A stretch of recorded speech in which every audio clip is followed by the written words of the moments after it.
What's going on, guys? Back with another video. So today I have something from the question period from CTV's Vashi Kapelos, and it's a little bit of a discussion here with, I'm not sure who this lady is, but Vashi Kapelos, Scott Reid, and Nick Nanos.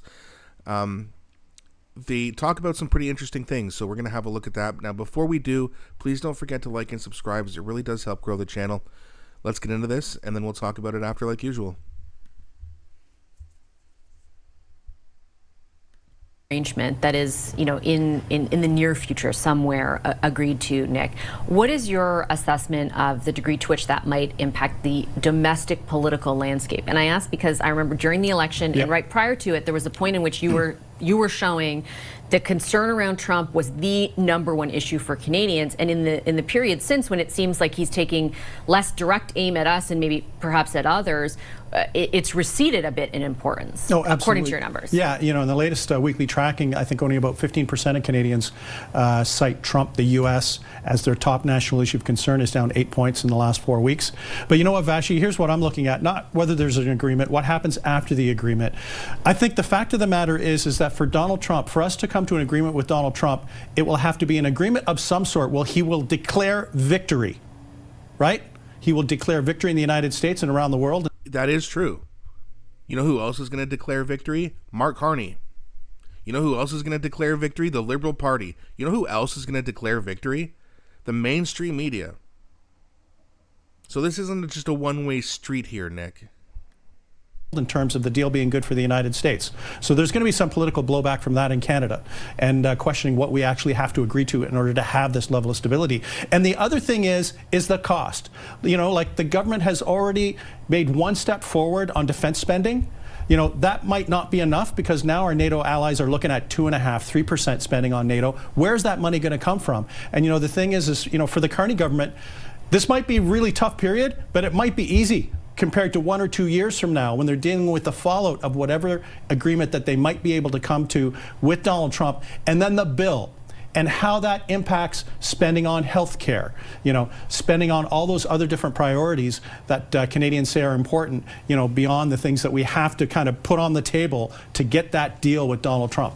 Scott, I'll just turn to you, because picking up on what Nick was talking about, I think it's true that the crisis, the idea of the threat that Donald Trump poses, has certainly given political cover in a way. I'm not sure if that's the best term, but it's informed the framing that the government and that the Liberals and the Prime Minister has put forward on why they need to do a lot of what they're doing in the way they're doing. If there is a pact, something that kind of allows people to breathe a bit of a sigh of relief, what does that do to the framing that they are putting forward and the sort of leeway that Canadians have provided them, and even politicians from other parties? Well, I think the government will lose no momentum. If the risk is, oh my gosh, are we going to become victims of our success? If we actually secure a deal, does that mean the sense of urgency and the indulgence of the public, and to a certain degree even political opponents, to move very fast and to cut corners on legislative process and review, will all that evaporate? And my guess is no, because we remain in this incredibly tempestuous period of time, with a world changing all around us, and Donald Trump remains president of the United States. And I think everyone knows that as long as Trump is there, nothing is certain. The certain things aren't certain. The uncertain things aren't certain. And certainly our relationship with the United States isn't certain. And so I think that the climate of crisis and the anxiety and the need to move on to other things, to at least double track our future, that which is tied to the United States and that which is untied to greatest degree possible, all that's going to make a lot of sense. And I do think it's going to remain difficult, therefore, for Pierre Poilievre to find percentage in this discussion. He's been almost invisible, and I think will likely remain so throughout the summer. What do you think about that, Lisa? Well, invisible? What do you mean? He's started his own, looks like he started his own podcast kind of show. I don't really think that's necessarily a great idea, but he's also been speaking in public as well in Ottawa with his team. How's he been invisible? What's he supposed to do? He's not in the House of Commons right now. He's not allowed to have his seat. He lost it. He's got to wait until he wins another one. This is very, very simple. How is he supposed to make himself more visible? He's on X almost every day. He's posted a few ads. He's called out the government. He's having media scrums. What exactly is he supposed to do? Now, I'm sure Scott Reid, the liberal shill that he is, isn't talking about Pierre going on American-style politics, or a podcast, rather. talking about American-style politics. You know that they'd love to do that. Like, I don't really understand what he means by he's invisible. I know there's numbers out there showing that his support has vastly dropped, and you could stem that from election fatigue, the fact that a lot of conservatives are disheartened right now, but that's not going to last.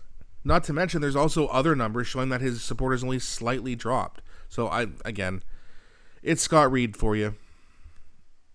I think, the other part that's interesting to me, and I'll address what Scott just said too.